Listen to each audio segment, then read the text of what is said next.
Olá pessoal, sejam todos bem-vindos à nossa aula sobre como avaliar lesões ligamentares no joelho. Meu nome é Olavo Nakamura, eu sou médico radiologista, sou graduado em medicina pela Universidade Federal do Paraná, em Curitiba, e realizei residência médica em radiologia diagnóstico por imagem e R4 em radiologia musculoesquelética do Hospital Israelita Albert Einstein, em São Paulo. Então, sejam todos muito bem-vindos. Eu também atuo como professor associado da Escola Brasileira de Medicina, na pós-graduação em Radiologia Diagnóstico por Imagem, e sendo responsável pela parte da radiologia musculoesquelética. Então, todos aqueles que vierem a cursar conosco a pós-graduação, então, sejam também muito bem-vindos e será um prazer, né, acompanhá-los nessa jornada pela radiologia. Vamos iniciar agora a nossa aula sobre a parte das lesões, como avaliar essas lesões ligamentares no joelho, né? Então, esse é um tema bastante amplo, interessante, né? E a gente vai ver como podemos avaliar bem, né? As lesões ligamentares do joelho, principalmente envolvem o ligamento cruzado anterior, que é o ligamento mais lesado no joelho. Ele está bastante relacionado a práticas esportivas, como futebol no Brasil, né? É um esporte também então amplamente praticado por aqui. O basquete, principalmente nos Estados Unidos, né?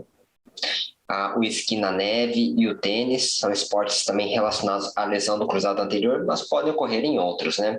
As lesões também podem ocorrer na parte de lesões traumáticas, né? Acidentes, e também na parte por alterações degenerativas, né? Como com o decorrer da idade, né?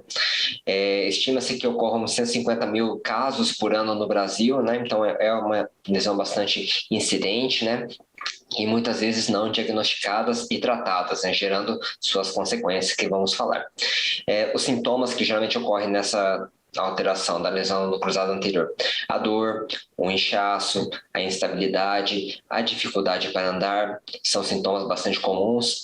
Pode haver lesões associadas como fraturas, né? Principalmente femoral e tibial, lesões dos meniscos, lesões dos tendões, dentre outras, né? E o tratamento pode ser conservador, em alguns casos, né? Mas o tratamento é o cirúrgico e sendo associado à fisioterapia, né? Aqui a gente está vendo melhor a anatomia do joelho, que é uma articulação complexa, né? Que envolve, então, toda a parte óssea, os tendões, os ligamentos, a parte dos ventres musculares, estruturas nervosas, a parte sinovial, superfícies condrais, e tudo isso gerando toda essa estrutura complexa, né, que atua em conjunto para fazer a movimentação desta articulação. Mais anteriormente, a gente tem o ligamento cruzado anterior, que é o grande foco desta aula, né? E também o ligamento cruzado posterior, dentre outros. O ligamento cruzado anterior, ele tem duas bandas principais, né? A banda anteromedial e a banda posterolateral. São as bandas que integram o ligamento cruzado anterior e que atuam em conjunto, né? No mesmo plano, geralmente a gente consegue ver o ligamento cruzado posterior, né? Então, correndo, a gente vai ver também ele bastante nas imagens, né? E aqui mostrando também os meniscos, né? Em proximidade com ali. Então, vamos ver como funciona o mecanismo do trauma da lesão do ligamento cruzado anterior. Geralmente, há um valgismo dinâmico do joelho, em que a coxa roda internamente e a perna roda externamente. Isso ocorre, então, uma hiperextensão, gera uma hiperextensão do ligamento cruzado anterior e a sua lesão. Então, vamos ver um jogo real. Aqui, a Juventus contra a Roma, em que Demiral, quando dividiu a bola ali, na queda, a gente vai ver melhor detalhe como é que foi a queda dele, a gente vê como foi, a gente vê esse mecanismo de trauma, né? Então, dividiu a bola, e ali na queda, a gente vê nitidamente a coxa rodando internamente, a perna externamente, né? E gerando essa dor aguda, né? Dificuldade para deambulação, né? Então vamos lá. Então o exame físico é bem importante, né? Exame físico ortopédico, né? E um grande teste que é realizado é o LACMA, né? Em que é feita uma apreensão aqui da coxa, uma semiflexão aqui do membro em 30 graus e quem está executando a manobra, ele movimenta anteriormente e posteriormente a perna, né? E a gente vê que há um movimento, né? Essa amplitude de movimento é anormal, né? Então, esse teste Lachman positivo por lesão ligamentar cruzado anterior. Outros testes bastante comumente realizados é o pivot shift e a gaveta anterior. Ainda o examinador ele vê o outro lado contralateral, o lado direito, que a gente não vê essa movimentação e é um exame no lado normal, né? Aqui são os exames de imagem que a gente pode realizar para a avaliação do joelho, né? O primeiro método de imagem, muitas vezes realizado junto com a consulta, é a radiografia, né? A radiografia ela tem uma grande avaliação sobre a parte óssea, né? Esse é o principal método para avaliação dessa parte, né? Só que as partes moles, como os tendões, os entes musculares, os ligamentos, meniscos, tem uma avaliação muito pobre, né? Por causa que fica tudo com atenuação, uma densidade de partes moles, né? Então, se houver uma lesão do cruzado anterior, provavelmente a gente não vai conseguir ver. Nesse caso aqui, né? Então, a gente vai depender de outros exames de imagem que veremos posteriormente. Aqui temos a ultrassonografia, que é um método bastante acessível, disponível, né? E, infelizmente, a gente não consegue ver o ligamento cruzado anterior nele, né? A gente vê muito bem os tendões, alguns ligamentos, como os ligamentos colaterais medial e lateral, que são bastante superficiais, a presença de derrame articular, porém, cruzado a gente ainda não vê. Temos a tomografia como possível avaliação, mas aqui a gente vê os cortes axiais, sagital e coronal. A gente vê que a parte óssea é muito bem avaliada, né? Que a gente vê porque é baseada em raio-x, né? Porém, da mesma forma que o raio-x, ela peca pela avaliação das partes moles, né? Neste plano, felizmente, por ser um exame volumétrico, 3D, né? Então, a gente consegue ver bem aqui a parte do ligamento cruzado anterior correndo, né, entre o fêmur e a tíbia, né? Porém, a gente pode ficar com bastante dúvida, não é um método de eleição para a gente fazer essa avaliação do ligamento cruzado anterior, sendo então a ressonância magnética a gente verá em alguns casos, né? Então, primeiro caso, uma paciente feminina, 31 anos, que tem uma dor no joelho sem um trauma associado, sendo então solicitada a ressonância magnética de joelho, né? Então, vamos ver o que a gente vê nesse caso. Nesse primeiro caso, dessa paciente, a gente vê aqui, então, aqui o ligamento cruzado anterior, aqui é o fêmur, a tíbia, né? Naquele mesmo plano que a gente vê na tomografia e da radiografia em perfil, né? Então, a gente vê aqui o ligamento cruzado com padrão, cruzado anterior com padrão fibrilar, homogêneo, regular, né? Então, bem bonitinho, né? Então, a gente vê aqui no sagital e no coronal. A gente vê aqui em sequências ponderadas em densidade de prótese com saturação de gordura, né? E nessa sequência, então, tudo que é mais líquido, tem conteúdo hídrico, fica mais branco, né? Como um pouquinho de líquido articular que está em quantidade normal. Observe também o sinal da medular óssea aqui do fêmur da tíbia, né? Que está normal, né? A gente não vê áreas de edema e nada do tipo, né? As demais estruturas a gente vai poder avaliar melhor posteriormente nas próximas aulas, né? Bacana. Então, a gente viu agora como é que é o ligamento cruzado anterior em seu aspecto normal, né?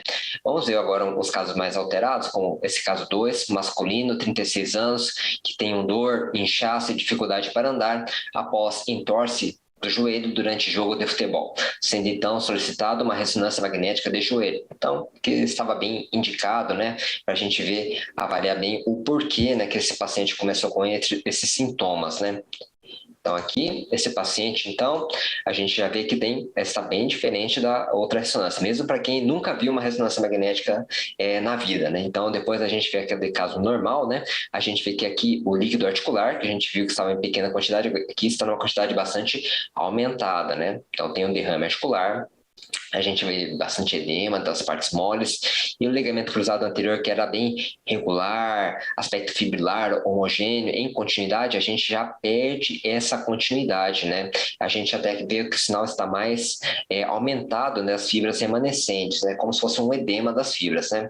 Então, aqui a gente está vendo uma lesão do ligamento cruzado anterior em sua forma completa, né? Porque a gente perde a continuidade das fibras, principalmente nessa porção superior. Como os achados adicionais, a gente vê aqui que o sinal da medular óssea da tíbia e do fêmur está aumentado, né? São áreas de fraturas, de contusão óssea associadas. Observe também o ligamento cruzado posterior, vamos acostumar com o sinal dele, que o sinal é bastante baixo, né? Por ser um aspecto mais homogêneo e compacto de suas fibras, né? Então aqui, como aparece a lesão do ligamento cruzado anterior em seu aspecto agudo, né? Que bacana, né? Então agora, bom, para finalizar, a gente vai ver um terceiro caso. E nesse caso aqui, a gente vai ver como aparece o ligamento cruzado nessa paciente feminina, 21 anos, com uma dor, inchaço e dificuldade para andar há 6 meses, sendo então solicitada uma ressonância magnética do joelho. E como que a gente vai ver nesse caso aqui, né? Então você viu que é uma história já mais crônica, né? Ela até referiu que teve um trauma naquela época, 6 meses, mas deixou passar, né? E nesse caso aqui a gente vê que o sinal da medula óssea já normalizou, o líquido articular está um pouquinho aumentado, né? Bem pouco, né? E o ligamento cruzado anterior, ao contrário do caso desse segundo caso, a gente viu que ele está mais baixo, o sinal está mais baixo, né? Então não tem tanto conteúdo hídrico, né? Porém, ele está bastante irregular, heterogêneo, né? A gente não consegue ter uma boa definição de suas fibras aqui, né? Então a gente está vendo uma lesão completa do ligamento cruzado anterior de aspecto crônico, né? É assim que ela fica, né? E esse material que a gente está vendo, infelizmente, não gera uma suficiência ligamentar, né? Então, a articulação fica instável, né? Porque esse ligamento não está funcionando, né? Isso, com o tempo, né, pode gerar alterações degenerativas e artrose precoce da articulação. Então, por isso que a cirurgia é um método muito realizado, né, para você fazer a preservação dessa articulação, principalmente pacientes que têm uma atividade física maior, que nem nessa, que é uma paciente jovem, né, então vai optar por cirurgia. Como achado adicional, a gente vê uma lesão meniscal, do menisco medial, né, aqui com comparação menisco lateral, então aspecto triangular, homogêneo, e aqui a gente vê que há uma redução volumétrica aqui do menisco na sua interlinha, né, porém, graças a esse fragmento meniscal, se deslocou lateralmente e até se insinua para o intercôndilo femoral. Então, a gente observa aqui uma lesão longitudinal em alça de balde do menisco medial, né? Então, por isso que a gente tem que buscar sempre as outras alterações associadas, outras lesões associadas, né? Como a gente bem falou lá no começo da aula, né? Então, bom, o assunto não se esgota por aqui, né? Teremos muito mais para falar, muitas mais aulas para desenvolver, né? Mas fico para outra ocasião. Então, fico aqui à disposição para eventuais dúvidas que vocês tenham. Podem enviar pelos nossos canais. Estamos à disposição também para sugestões de novas aulas, outras dúvidas que surgirem sobre a parte da radiologia musculoesquelética, né? E será um prazer estar junto com vocês nessa jornada pela pós-graduação em radiologia diagnóstica por imagem. Sejam todos muito bem-vindos e muito obrigado pela atenção.